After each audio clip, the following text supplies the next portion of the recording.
الحمد لله رب العالمين، أشهد أن لا إله إلا الله وحده لا شريك له، وأشهد أن سيدنا ومولانا محمدا عبده ورسوله، أما بعد. وعن عمرو بن شعيب عن أبيه عن جده رضي الله تعالى عنه عن أبي جده رضي الله تعالى عنه أن رسول الله صلى الله عليه وسلم نهى عن الشراء والبيع في المسجد وأن تنشد فيه ضالة أو ينشد فيه شعر.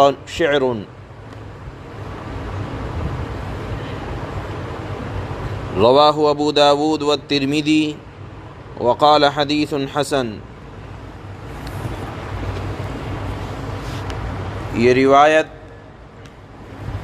حضرت عمرو بن شعیب رضی اللہ تعالی عنہ اپنے والد سے اور وہ والد اپنے دادا سے روایت کرتے ہیں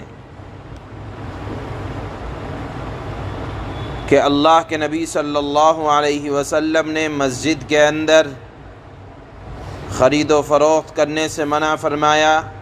اس طرح کی روایت پہلے بھی آ چکی ہے، اس روایت سے پہلے. اسی طرح مسجد میں گمشدہ چیز کا اعلان کرنے سے بھی منع فرمایا.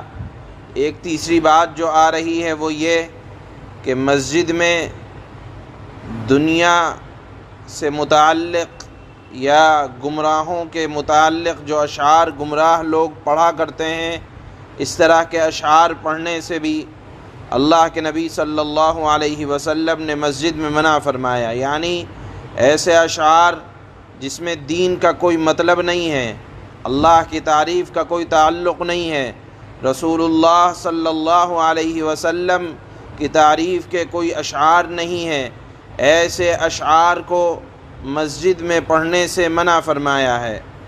ہاں، اگر کچھ اشعار ایسے ہیں کہ جو اللہ کی تعریف یا رسول اللہ کی تعریف یا دین کی حکمت اور مصلحتوں کے متعلق اس کے اندر باتیں ہیں تو ایسے اشعار پڑھنے کی اجازت ہے. بلکہ خود اللہ کے نبی صلی اللہ علیہ وسلم نے صحابی شاعر حضرت حسان ابن ثابت رضی اللہ تعالی عنہ سے فرمایا، بلکہ ان کو بلایا اور حکم دیا کہ تم اللہ اور اللہ کے رسول کی تعریف یہاں مسجد میں کرو.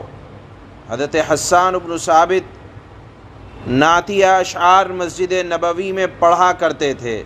اس بات کا حکم خود جناب رسول اللہ صلی اللہ علیہ وسلم نے ان کو عطا فرمایا. معلوم یہ ہوا کہ اس طرح کے اشعار جو نعتیہ ہوں یا اللہ کی تعریف پر دلالت کرتے ہوں یا دین کی باتیں حکمت کے انداز میں اس میں بیان کی جاتی ہوں، تو ایسے اشعار مسجد میں پڑھنے کی اجازت ہے.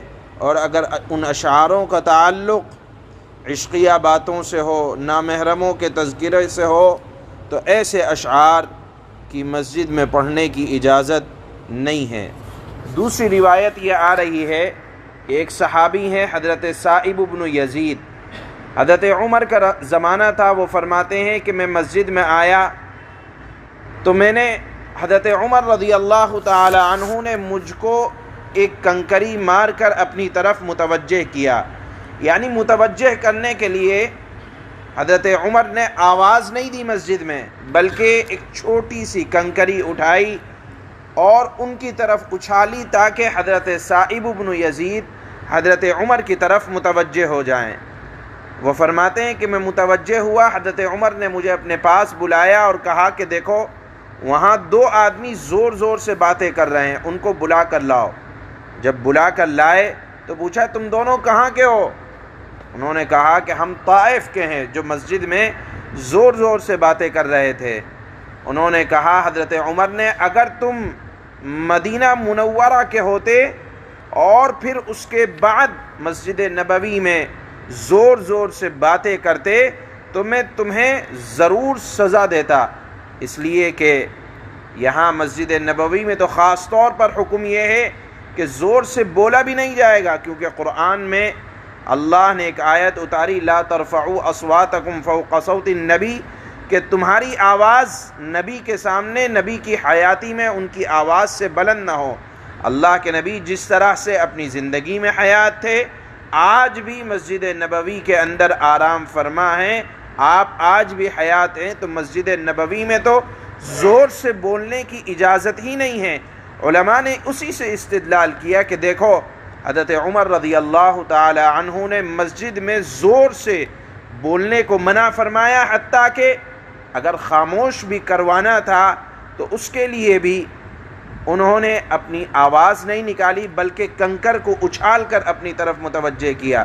ہوتا یہ ہے کہ جب مسجد میں دو لوگوں کی آواز بلند ہوتی ہے تو تیسرا جو چپ کرانے والا ہوتا ہے وہ ان سے بڑھ کر اپنی آواز کو بلند کرتا ہے۔ لہٰذا اگر دو لوگوں کے درمیان آواز بلند ہو رہی ہے تو طریقہ ایسا اختیار کرنا چاہیے کہ اپنی آواز بھی بلند نہ ہو، ورنہ آپ بھی مسجد کے اندر شور مچانے والوں کی فہرست میں نام آ جائے گا۔ حضرت عمر رضی اللہ تعالی عنہ کے اس انداز سے یہ بات معلوم ہوتی ہے کہ آپ نے چپ کرانے کے لیے بھی اپنی زبان سے زور سے بول کر نہیں چپ کرایا، بلکہ ایسا طریقہ اختیار کیا کہ جس میں شور شرابہ اور ہنگامہ نہیں ہوا۔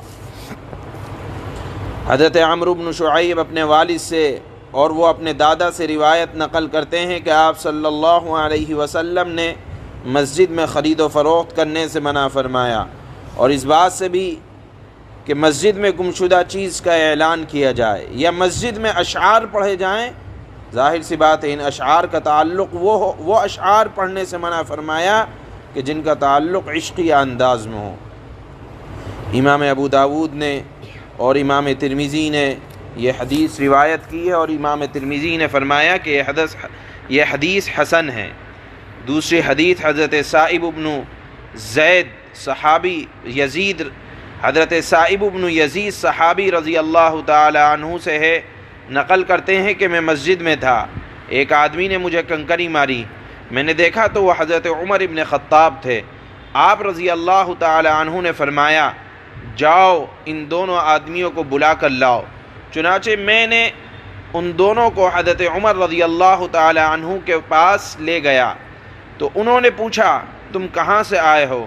انہوں نے کہا طائف کے رہنے والے ہیں، یعنی مسافر ہیں۔ تو آپ رضی اللہ تعالی عنہ نے یعنی حضرت عمر نے فرمایا کہ اگر تم مدینہ کے رہنے والے ہوتے تو میں تمہیں ضرور سزا دیتا، تم آپ صلی اللہ علیہ وسلم کی مسجد میں بلند آواز سے باتیں کر رہے ہو۔ امام بخاری رحمہ اللہ نے اس حدیث کو روایت کیا۔ سبحان اللہ بحمدہ، سبحان اللہ